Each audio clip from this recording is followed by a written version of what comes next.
Queridos irmãos, encarnados e desencarnados, boa tarde. Que a paz, que o amor de Jesus esteja em nossos corações. Nós queremos agradecer.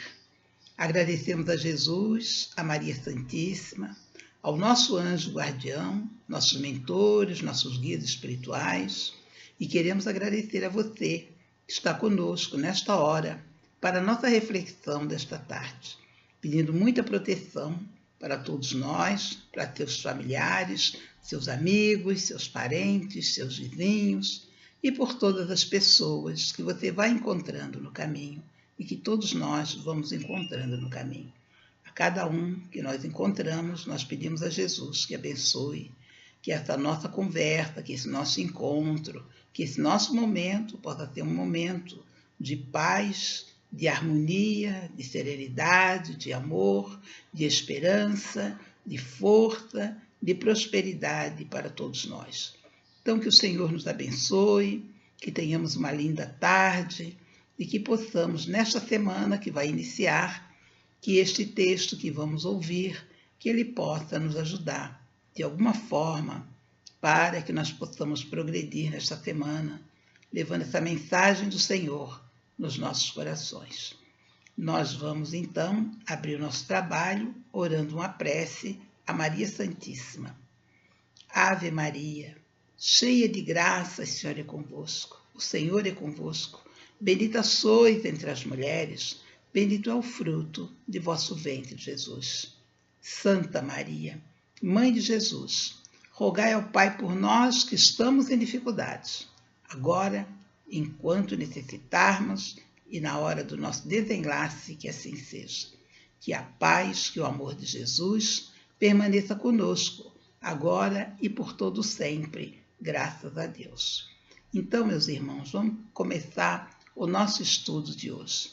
Nós vamos falar sobre o capítulo 116 do livro Pão Nosso, de Francisco Cândido Xavier, pelo Espírito Emmanuel. E o título do texto é Ouçam-nos. Disse-lhe Abraão, eles têm Moisés e os profetas. Ouçam-nos. Lucas, capítulo 16, versículo 29. E Emmanuel vai falar conosco sobre esse texto. Vejamos como ele nos diz. A resposta de Abraão ao rico da parábola ainda é ensinamento de todos os dias, no caminho comum. Inúmeras pessoas se aproximam das fontes de revelação espiritual.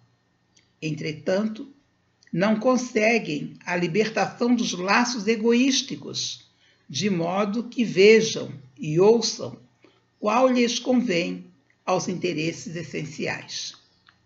Há precisamente um século, estabeleceu-se intercâmbio mais intenso entre os dois planos, na grande movimentação do cristianismo redivivo. Contudo, há aprendizes que contemplam o céu angustiados, tão só porque nunca receberam a mensagem direta de um pai ou de um filho na experiência humana. Alguns chegam ao disparate de se desviarem da senda alegando tais motivos. Para esses, o fenômeno e a revelação no espiritismo evangélico são simples conjunto de inverdades, porque nada obtiveram de parentes mortos em consecutivos anos de observação. Isso, porém, não passa de contrassenso. Quem poderá garantir a perpetuidade dos elos frágeis das ligações terrestres? O impulso animal tem limites. Ninguém justifique a própria cegueira com a insatisfação do capricho pessoal. O mundo está repleto de mensagens e mensageiros há milênios. O grande problema, no entanto, não está em requisitar-se a verdade para atender ao círculo exclusivista de cada criatura, mas na deliberação de cada homem quanto a caminhar com o próprio valor na direção das realidades eternas.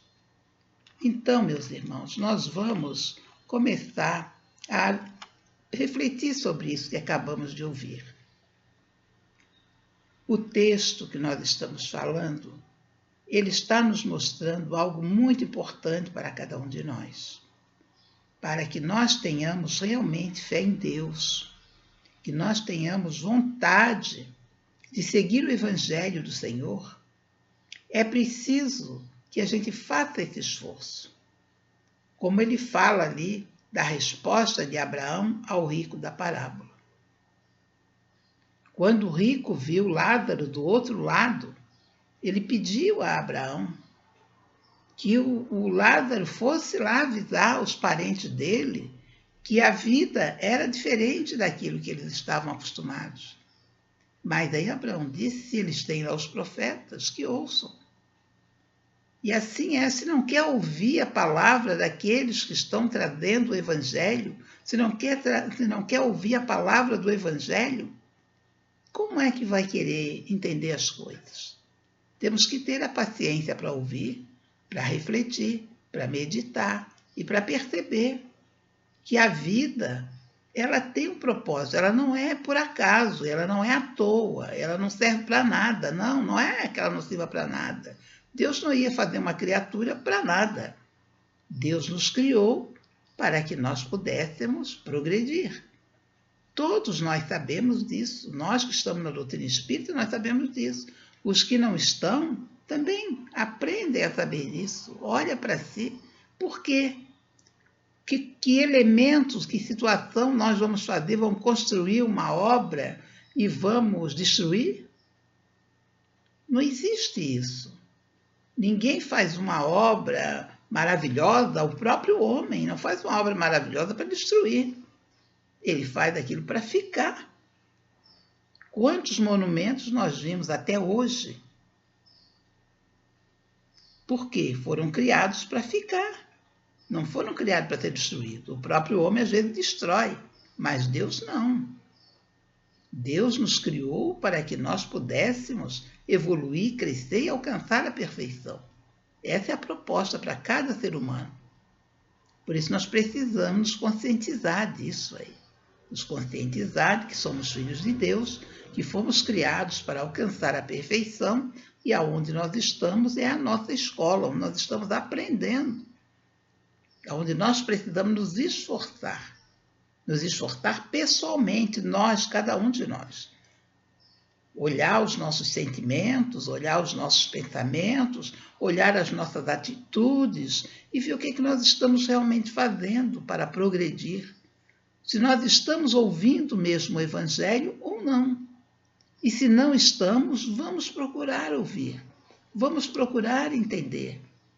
Vamos criticar menos e ouvir mais.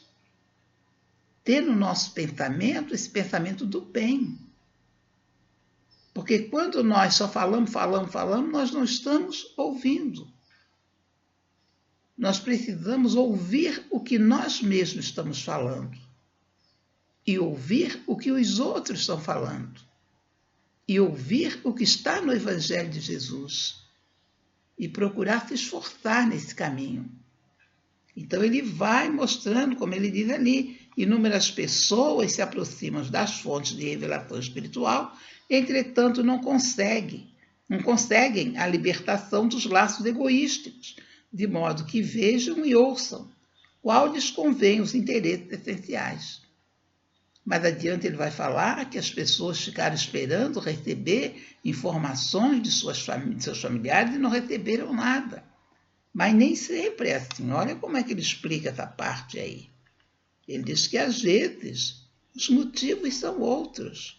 A criatura está ali na Terra com aquelas pessoas, mas depois eles vão para uma distância muito grande. Elas não conseguem ter esse contato. Às vezes não tem condição de falar. Às vezes não tem condição de trazer essas informações.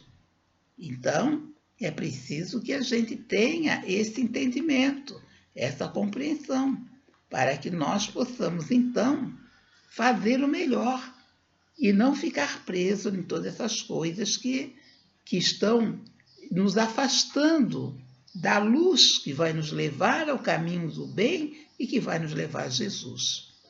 Como ele diz aqui, o grande problema, no entanto, não está em requisitar-se a verdade para entender os círculos exclusivistas de cada criatura, mas na deliberação de cada homem quanto a caminhar com o próprio valor na direção das realidades eternas. Então, temos que aprender este valor, temos que aprender em nós esses valores e caminhar para frente. E Dona Maria Dolores, ela traz um texto que se chama Rendição.